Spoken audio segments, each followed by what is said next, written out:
თორმეტ შვილები და შვილიშვილები. ეს ქმედებები ეგოიზმს დაგვაკარგინებს, ამპარტოვნებას დაგვაკარგინებს, ფუფუნებაზე ფიქს დაგვაკარგინებს, ერთთაგვანინისმცემლობაზე ფიქს დაგვაკარგინებს, აი პატიმოყვარენი კი არ ვიქნებით, ღირსების მატარებლები ვიქნებით. ერთთაგვანიცემლები კი არ ვიქნებით, ვინმე კაცს კი არ გავაკერდებით. არა. ანდა ხარისხებს კი არ გამოვეკიდებით. არამედ ზნეობას გამოვეკიდებით და თავს დავიმტაბეთ. ფუფუნებაზე ფიქს მოვჩებით. სიმდიდრეზე ფიქს მოვჩებით ამბობ. უმადურობას დავკარგავთ და მადლიერებას დავინახავთ. მადლიერები თუ ვიქნებით, მადლიანებიც ვიქნებით. უბრალოები ვიქნებით. მართლმადიდებლები ვიქნებით და ქრისტიანები ვიქნებით. ერთმა ქართველმა კაცმა დაგძახა ერთ დროს. შეხედე მაშინაც ეს ჭირდა.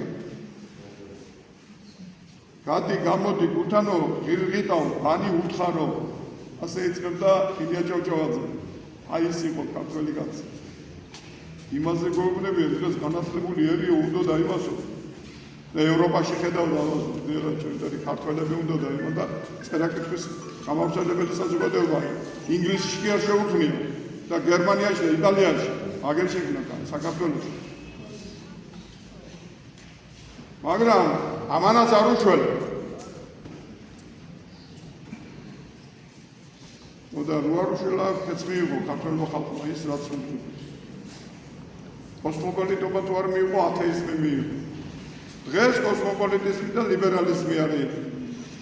ლიბერალიზმი არ ვარ გავა მეუბნებია და კოსმოპოლიტი ეს კაი კაცია. ეს არ შეგეშალო თქვენ. და მე მადლობელი ვარ ღმერთის რომ ადამიანები მოდიან ამ ტაძარში მაინც. ივსებია. თორე იმდენი ჭიაღუები ხავდა მატლები და აქვე ტილები დასეული. თუ მე ახერხებს ტილების მოცილებას, იცით ჩვენ ერი ვარ, ერი გვეღანა. მე რაღაცა მე პარაზიტი მელა. ტილებს იცილებს ტექნიკურ. ჩადის წყალში და მე იქიდან ნენელა ჩადის და აგერ წვიდა რომ დაუგროვდა ყველა დავინავს და ტილები დავხჭალეს უყო. ჩვენ ადამიანები ვართ. ხო და აგერ მიდიან იქ ბაირამი გაიმართება თუ რაღაცა ქვია იმას. იქ და მიდიან და ჩვენ ძმები ვართ უნები.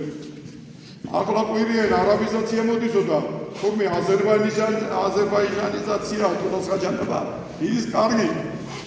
სომეხიზაცია გაიყოფილი. მე თქვენ გეტყვით ამას. მე მქონდა სანქცია დადებული ერთ დროს 2007 სლოვაკიის გასახლება ახალციხის მიდამოებდა. ამას გულზარ. არც გამისახლები არ არის რა. ეს სანქცია დამატეს კი რაღაც ამიჯი. გადავრჩი რაღაცა პროფესორს ყალო. ხოდა ეს არ ყოფილა საშიში. და კიდე ბევრი რამ. და ის ყოფილა აღაზაში. ამიტომ ეს კოსმოპოლიტები არც ერთი მაგათი თქვენი არ ვარგან. ამიტომ პატრიოტის სიტყვებს ვინც ისვრის, ის უნდა იყოს იმ სიტყვის შემსრულებელი და აღსრულებელი. არ შეცდეთ ვიდრე თქვენ ვიდრე ლაკლაკო გავდეს მე თუ არა. აბა რამდენი მაგ ლაბარაკები ღმერთმა იცის. რამდენს დავეხმარე ღმერთმა იცის, რამდენ საკუთარი სახლიც ვაჭუქე. 10 შვილი იქნა კაცი არ დაშლა. მაგრამ აგერ სახარებაში მაგაცო უფალმა თვალები აუხილა ხალხს და იქიდან არც ერთი მსახური მისი არ გახდა გაიქცა 10 კაცი. ერთი დარჩა მათ. ხოდა ზოგჯერ გამხარებია როცა